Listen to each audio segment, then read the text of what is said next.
Today we're making kettle beef.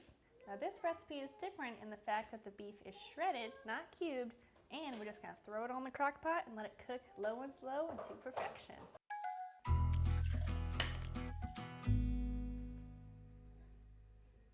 To start off, season your roast with just salt and pepper.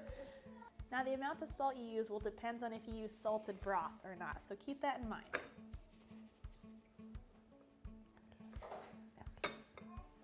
After that, beef broth, minced onion, dried minced onion, Worcestershire, and minced garlic, not dried. Turn the heat to low and let it cook for 8 hours after you put the lid on. All right, here we have our cooked roast, and it's smelling amazing. Yes, it is. Very good sign. So we will go ahead and shred it. You can leave it in the crock pot to do this. And while I'm doing that, Katie is going to mix the flour and water together to make what's known as a slurry.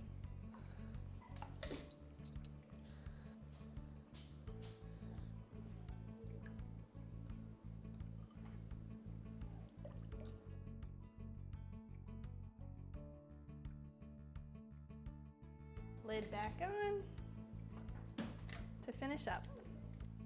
Okay, it's done. We recommend serving it over mashed potatoes, or rice is also a good option. We love making this recipe for a crowd, and it's also a great option to throw in the crock pot and forget about it.